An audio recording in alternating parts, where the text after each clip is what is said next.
Hi, government students. This is your instructor, Elizabeth Floyd, with the Learning Module 1 lecture. This is a lesson on American national government as an introduction. I'm just going to give you a broad overview of the nature of our government and some key concepts that underline that government. The objectives I have for this lesson include these. By the end of it, I hope you'll be able to distinguish America's form of government from other types of government and from economic systems. That'll be the first thing that I go over with you. Then be able to identify and explain the major principles of American national government. That's the second and actually the final thing. This is a short lecture. Of American national government. And those major principles are listed there in that third bullet point. Define and analyze the following terms and concepts: government, citizen, politics. I'll show you a categorization of government systems that include democracy, oligarchy, aristocracy, monarchy, tyranny, polity. We'll discuss the divine right of kings, something you might not have heard of before. And then these other concepts: popular sovereignty, social contract theory, what a republic is, what republicanism means, and what liberalism means, popular consent, natural rights, and finally, majority rule with respect for minority rights. So, first bullet point: what is government? Here are two definitions. The first one comes from your online textbook. The means by which a society organizes itself and allocates authority in order to accomplish collective goals. And here's another definition from another book: a collection of individuals and institutions, the formal vehicles through which policies are made and affairs of state are conducted. So from those two definitions, here are some important characteristics of government. First, as you likely know, a government consists of human beings. That is an important point to make because sometimes members of the society forget that the people who work in their government are just as human as they are and will make mistakes. And it's easy to be critical of our government leaders for those mistakes, but I ask you to keep in mind that nobody's perfect. And since no person is perfect, no government will be perfect. Mistakes are going to be made. And I hope that you will set aside any sort of us versus them mindset when we're talking about government, because we're all in this together. The members of our government are subject to the same laws that we are subject to, and we elect them. So it is important to remember that our government leaders are there, and they're supposed to be doing their very best to act on our behalf as elected leaders, but they are also just human beings, and they will make mistakes. Fortunately, in a democracy, we can vote and remove our government leaders when they make mistakes and for those mistakes. That's one of the benefits of being in a democracy. These human beings we elect to be our government leaders work in groups. No one works alone, not even the President of the United States. You'll learn more about that when we cover the institution of the executive branch of government. So all of our elected leaders, all of our politicians and government leaders work in groups in the form of institutions, the three branches of our government in the form of the executive branch, legislative branch, and judicial branch. The work they do is funded by our tax dollars. So working in government, accomplishing government goals requires funding. It requires money. And if a government is underfunded, it is not able to accomplish very much. And so that is the reason why in some communities and some nations that are relatively poor or less affluent, their government is not able to accomplish as much as wealthier nations can accomplish. It is utterly dependent on taxation. And so I will teach you in one of the subsequent learning modules about how taxes are taken in and how they are spent. We'll go over that, I believe, in learning module 3 or 4. Once funded, a government is able to make policies. That's the business of government, policy making. And the process for policy making we call politics.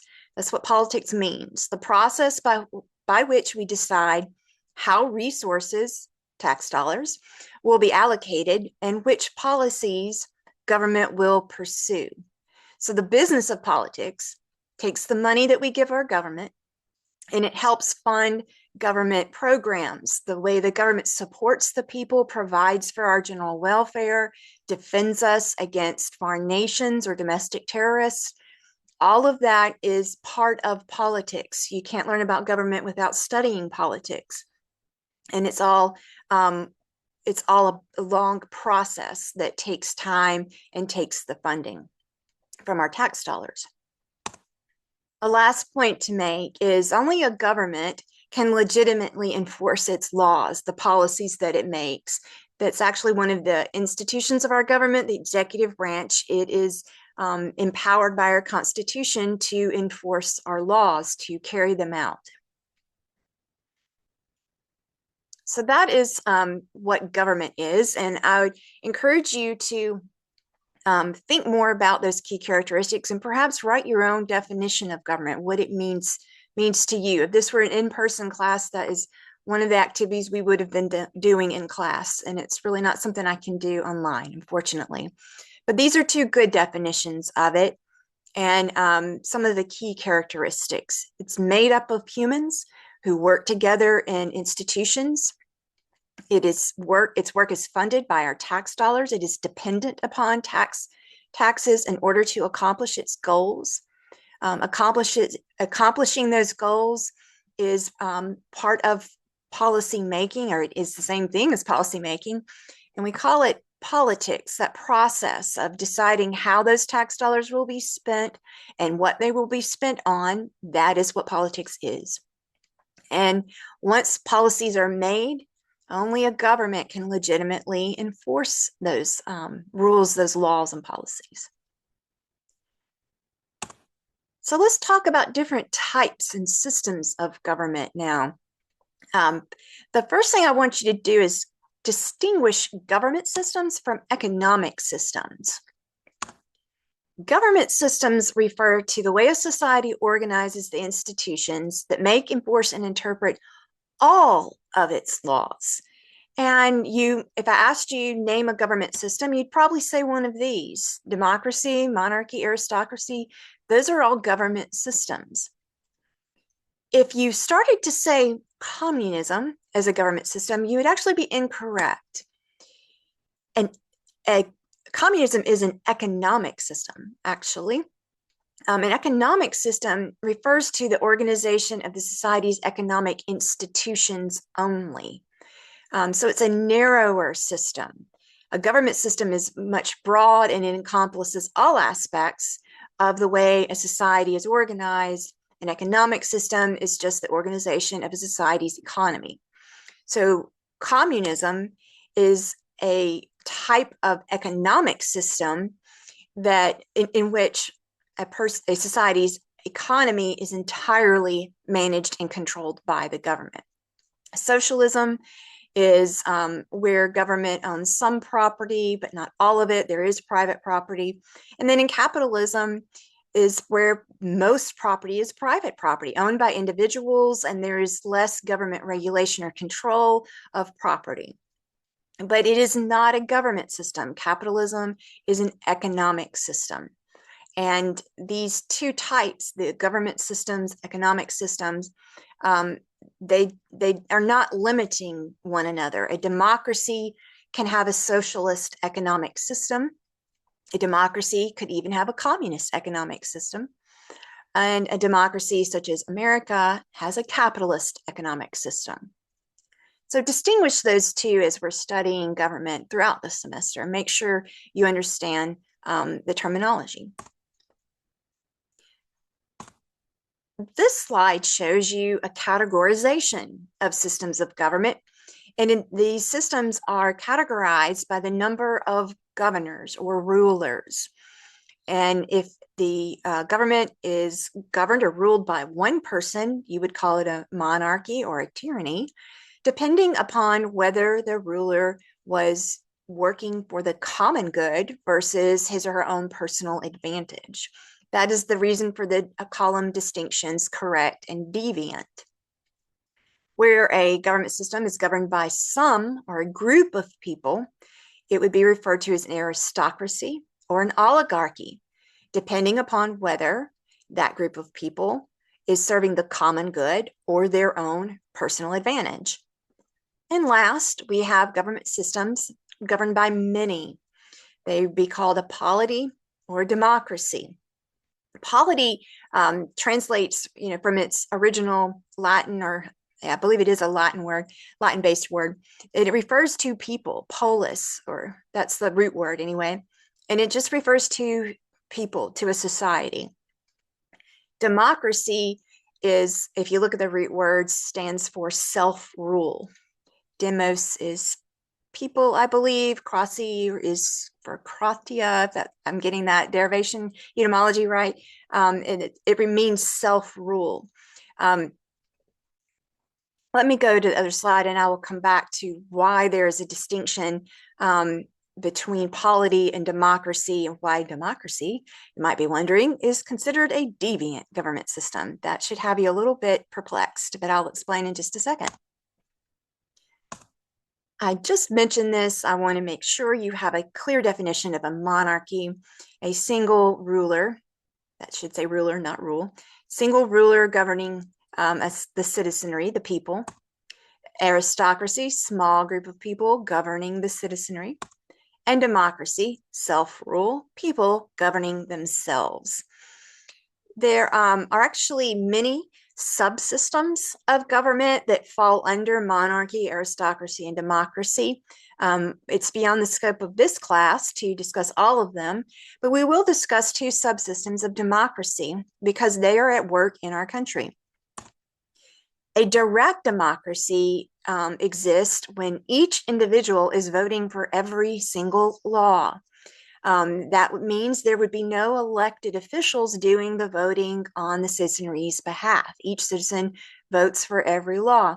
And you can see examples of this in American society when the voters go to the voting booth and they see on their ballot referendums. These would be propositions for new laws or amendments to the Constitution that our government is asking individuals to vote for themselves instead of through elected leaders. So direct democracy is actually the purest form of democracy. People are quite literally ruling themselves with no intermediary. An indirect democracy is when we do have an intermediary, when we elect representatives and they are the ones who are voting and making policy choices on behalf of the citizenry. And most of the time, that is what you see in American national government. Direct democracies are much more effective in smaller societies, smaller communities, where it is feasible and practical for everyone to come together and vote on every single law. It doesn't work very well in large societies with hundreds and thousands and millions in America of people. So it is easier for laws to get passed and policies to be made when we're dealing with smaller groups of voters, such as elected representatives, a body of elected representatives. And so that's what we mostly see here in the United States of America, is an indirect democracy. An indirect democracy can also be called these things a republic or a representative democracy. So if you're asked, what is America's form of government? The most accurate response is either republic or representative democracy, because it is not a pure democracy, since we do have a body of elected leaders who are making policies on behalf of us, on behalf of voters. Now, I told you I would go back and explain why democracy in this earlier slide is listed as deviant. And that's a little bit of a history lesson that I won't go too far into, but I will just tell you briefly that the founders of our country were educated in ancient history, ancient world history, and they had seen democracy used as a system of government in other societies, and it didn't work out well. The government just fell victim to mob rule, and very little was accomplished, and a lot of violence was the result. And so, because of that, democracy as a system of government was avoided, starting with ancient times, ancient Greece, ancient Rome. It was attempted and it failed. So, fast forwarding to the 1700s, our founding leaders chose to call America not a democracy, but a republic, to represent the fact we would be ruling ourselves, but we'd be doing it through a body of elected representatives, and we would not have to worry about that government falling apart. There would be greater protection for, or they believe there would be greater protection for our liberty and equality if we applied this in direct democracy instead of a pure democracy. And we'll study more about that as we go through the semester. Here, finally, is a couple of slides talking to you or showing you about the major principles of American national government, and I will go through them. The first one we'll talk about is popular sovereignty, and you might also refer to it as popular consent. Those are not really interchangeable concepts, but they're very much alike, so I'm grouping them together. Popular sovereignty is about the sovereignty of the people. So when you see popular, I want you to think the people. Sovereignty means authority or power. So this principle in America means that the people have the power. People are born with this power, vested with it at birth. Simply not, it's not something that is earned, and is not something that can be taken away. It is something we just have, that we are come into the world having because we are human. And that idea was actually kind of novel in the 1700s, in the early years of our country, because going all the way back to the 3rd century of the human race, most societies applied something known as the divine right of kings. The belief was that God chose or anointed an individual person and vested that individual person with all power, all property, all rights vested in one singular person selected by God. And that person would be called a king or an emperor, or in a progressive society, a queen. But this individual person would rule, would have all power, all property, all rights, and could pass down that power to his or her subjects. And so any property or freedom that a citizen might have would be coming from the king, like a gift given from a king that can be taken away. So no human being was born owning anything or having any right or property unless it was given to them by the king, the ruler of the country. That's known as the divine right of kings, and it was challenged and overcome with the Enlightenment era, the belief that people actually are sovereign. People are the source of all government power. And that comes out, as you'll see as I go through a few more of these concepts, it's all going to kind of come together. The next principle, and it is sort of connected to popular sovereignty and popular consent, is known as social contract theory. I've given you the name there, John Locke, in case you've heard of this before. John Locke was one of the political philosophers of the 1600s. He was somewhat of a contemporary of Thomas Hobbes. You might have heard of him. They both applied social contract theory to their philosophies. And John Locke is the one that our founding fathers followed most closely. Social contract theory posits that people, the citizens, agree to be governed by elected representatives and promise to abide by the laws. Government, in turn, promises to make laws that protect the people's liberty and provide for the common good. So when you look at it that way, you see a contractual exchange. And any contract, both parties to the contract have to give up something. They have to perform or do something for the other party in order for the contract to hold, to be proper. So as applied to government, the people agree to be governed and abide by the laws. And in exchange for that, the government promises to make the laws that protect our liberty and provide for the common good. That's social contract theory, and that is the very essence of a government, our government in America. And we'll study that throughout this semester, and you'll learn more about it. But social contract theory assumes that the people's will is made known to their elected representatives. Elected representatives have to know what policies the people want, what policies would provide for the common good. And they can't know that unless the people tell them and make their will known through voting or communicating with their leaders. All right, our next principle is called liberalism, particularly classical liberalism. And this is a philosophy of government in which the paramount concern of good government is the protection of the people's liberty.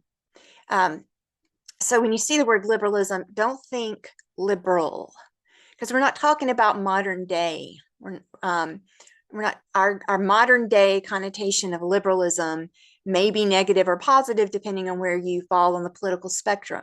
But that is not what we're talking about here. This is not political party talk. This is government philosophy. And liberalism is a principle that good government's chief paramount purpose is to protect the people's freedom and liberty. So liberalism, there's a little graphic, that's the Gadsden flag. And it was used during the colonial times, early American times, to emphasize the limited nature of American government and its chief goal of protecting people's liberty and freedom. Liberalism assumes and accepts as true the fact that all humans have natural rights. Those natural rights, according to Locke, were life, liberty, and property. And I broaden that definition a little bit more because it means something a little more today.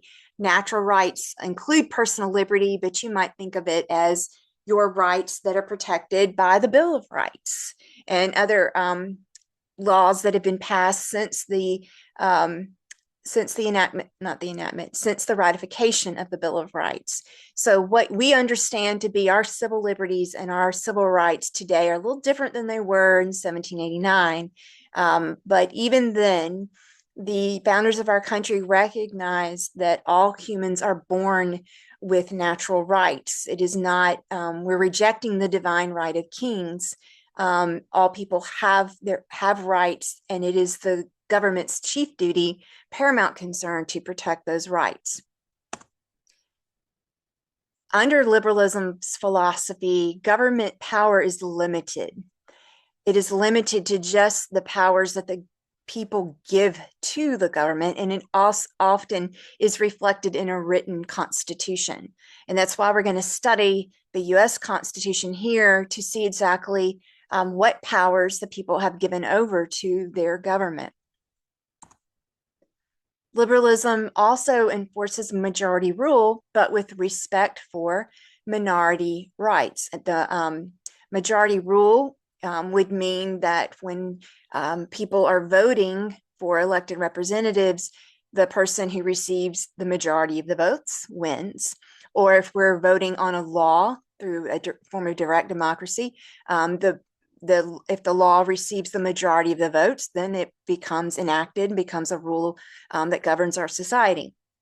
And so these elected leaders or these laws, they will be enforced, but they cannot trample on the natural rights of anyone, even the people who did not vote for that leader or vote for that law will have their natural rights protected regardless. So no law that is enacted by our national government can trample on our civil liberties, our civil rights, because in America, we apply the principle of majority rule with respect for minority rights. They always have to be protected. No law is valid if it improperly infringes on our natural rights. And equality, that is the last aspect of liberalism I want you to know about. And it's self-explanatory. Under this philosophy, we assume that every individual has equal dignity, every individual has natural rights. Our last principle is called republicanism. Again, we're not dealing with political parties. This has nothing to do with the Republican Party at all. Republicanism is a philosophy of government in which the paramount concern of good government is the common good, the good of all citizens. Originally, republicanism had a more narrow definition. It was assumed that only an elite group of people had something called virtue, or were capable of setting aside their own personal interest for the sake of the common good. That elite group of people were often wealthy, formally educated, and property owning. So as we study, particularly in the next learning module, the early years of America, the founding of America, there was a mindset that the elected leaders of our country would be this elite group of people who were capable of practicing republicanism. But republicanism means something a little bit broader, and it really is about a citizen or individual's ability and willingness to set aside their own personal interests when necessary to uphold the common good, the community's interest, to sort of subordinate your unique personal interest for the sake of your community. That's what republicanism is now. That is it for this Learning Module 1 lecture. If you have any questions, feel free to call, stop by, or email me. But you should now move on to the other assignments in the Learning Module.